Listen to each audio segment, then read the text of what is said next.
When President Obama made the comment about moms being able to put their kids in daycare, I want to roll that tape again, all right, Lane? Let's roll it again.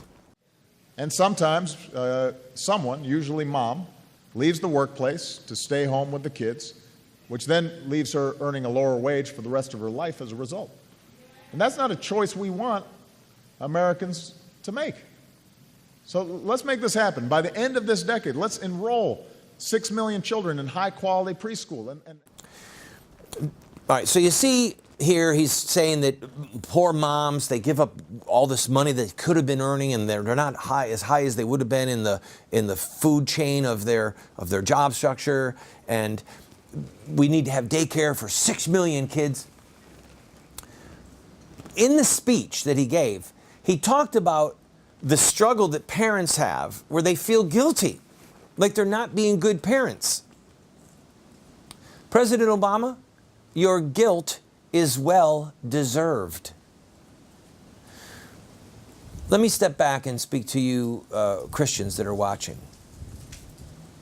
I think one of the reasons that we don't, as a Christian community, that we don't properly fight against the murder of innocent babies, and this is going to hurt some of you. I'm letting you know ahead of time. This is going to be a zinger. But hear me out and ponder what I'm about to say.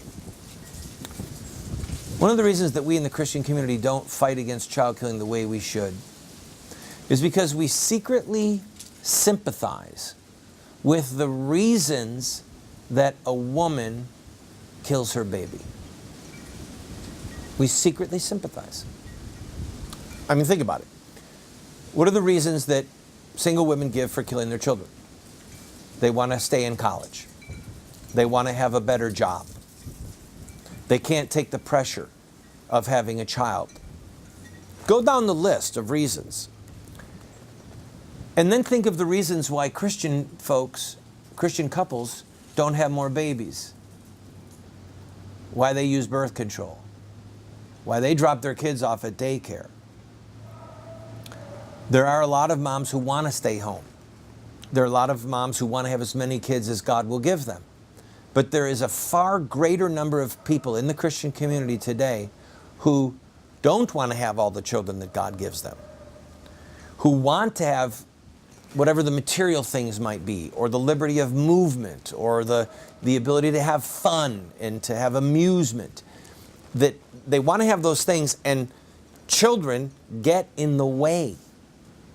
You can't have both. Children are the Waterloo for women, and oftentimes for men. And so in the speech that Obama was talking about having 6 million kids go to daycare, he threw out the idea that the wrestling, the struggling that parents have, feeling like bad parents. Well, let me tell you, Mr. Obama, if you and your wife were both making really good money when you had your daughters, but you still chose to drop the girls off at daycare, I'm going to tell you what other people maybe are afraid to tell you. You were bad parents. You were. You had the chance to have a healthy, time-honored relationship with your daughters, and instead you chose money and career? There's something perverse about that. The church has taught that the family is the first church. The church has taught that the family is the foundation of society. Well, if you take your children and put them in the hands of someone else to catechize them, to disciple them, to train them, if you let some godless state decide what the foundation of society will look like, how can we be shocked when our kids don't turn out like we want them? Or I'll go a step further to bring it all the way around to young black men. The last statistics that I read were that 1 in 4 young black men under 25 were in jail, on parole, in prison, on probation. Right? 1 in 4. That's an astronomical number. But if you look at those young black men, the vast majority of them come from single-parent homes. They come from single moms, who are either on welfare without a dad or putting the kids in daycare. There's a breakdown of the family. And so rather than say, let's have 6 million children in daycare, why don't we say, let's have 6 million children. Let's work it out so that 6 million children can, in fact, stay home with their moms.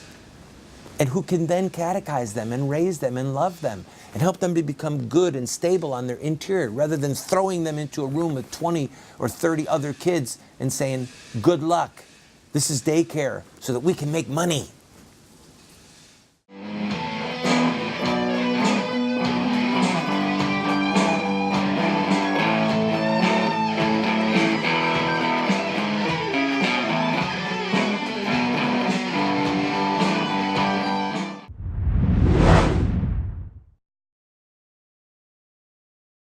We have put together what we call an online university for you.